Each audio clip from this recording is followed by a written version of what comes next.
The Nazi Party lacked support amongst the middle classes and wealthy industrialists. But by 1932, this situation was changing. Gustav Krupp donated millions of marks to the party, and their support increased further.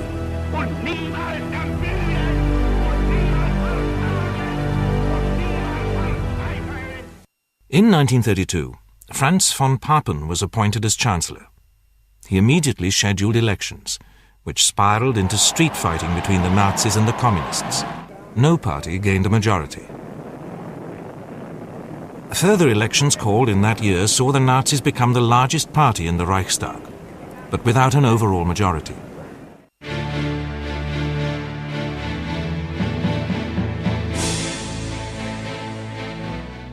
A coalition of right-wing parties invited Hitler to become Reich Chancellor, believing they could control him. They were clearly wrong. On the 30th of January 1933, Hitler became Chancellor. He appeared on the balcony of the Reich Chancellery with President von Hindenburg behind him. The former Austrian beggar was now in control of his beloved Germany.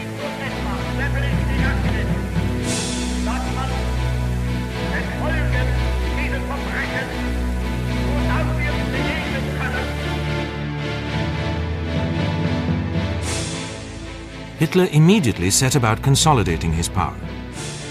On February the 27th, the Reichstag went up in flames. Hitler blamed this on the Communists and used it as an excuse to suspend all civil liberties. The Enabling Act was passed, giving him dictatorial powers.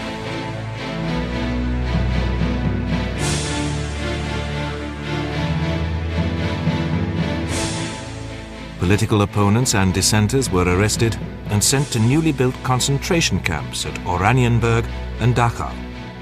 Persistent opponents were simply shot. Literature that the Nazis considered seditious was burned in the streets. Hitler's propaganda minister, Dr. Joseph Goebbels, presided over one of these occasions.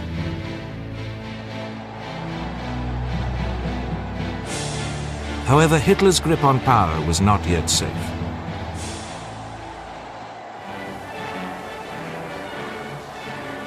The party meeting in 1933 was called the Congress of Victory and was another spectacular event.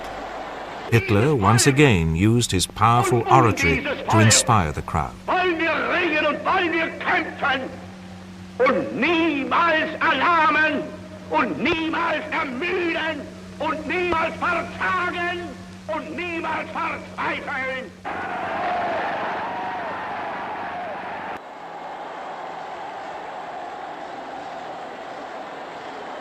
In 1934, the SA was now almost 4 million strong, and Rome and its leaders posed a real threat to Hitler. His response was swift and brutal. On the 30th of June, the SS and Gestapo rounded up the SA's leaders in what was known as the Night of the Long Knives. Old scores were settled, and Rome himself was shot the next day.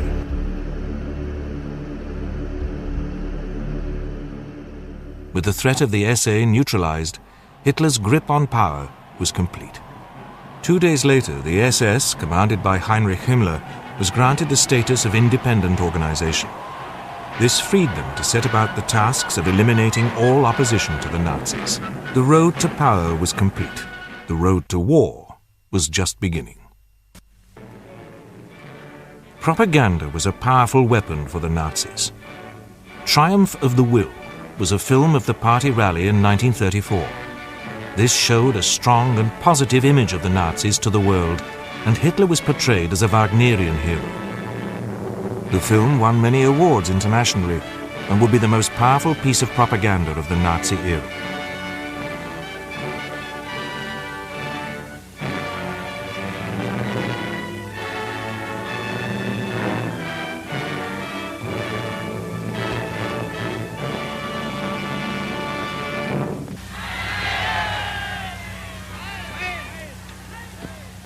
Mein Führer, ich melde.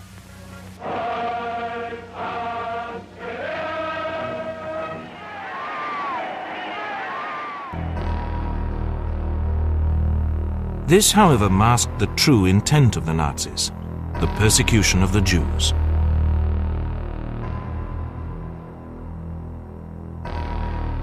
Laws were passed depriving them of all their civil rights. The party coordinated attacks on Jewish businesses and synagogues. These attacks would culminate with the infamous Kristallnacht. Soon, even greater crimes would be committed against them.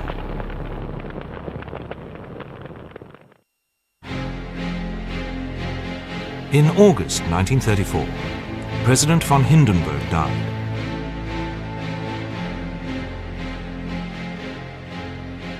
Hitler now proclaimed himself Führer of the German Reich. Soldiers would now swear allegiance to him instead of Germany.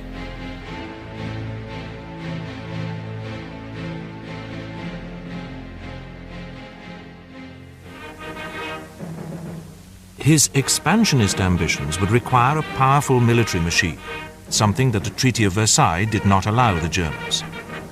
He ordered the creation of a Luftwaffe and the rapid expansion of the army. In reality, both these things had been happening in secret since the 1920s. In 1936, Hitler publicly repudiated the Treaty of Versailles. The French and British protested strongly, but did nothing. Conscription was reintroduced, and the production of arms by companies like Krupp was stepped up. However, Hitler desperately needed the industrial areas of the Saar and the Rhineland.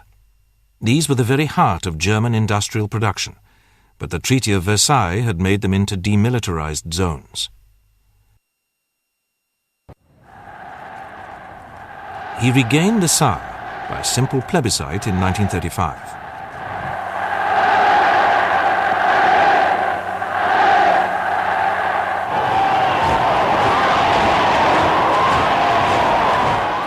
In March 1936, Hitler once again gambled on the inaction of the League of Nations and sent troops into the Rhineland.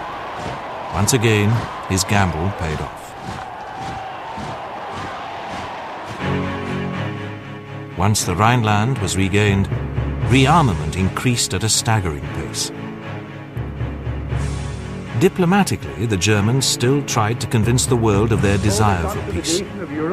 Joachim von Ribbentrop, the German ambassador to London, was crucial to this smokescreen. Of Germany, that is, the entire German nation.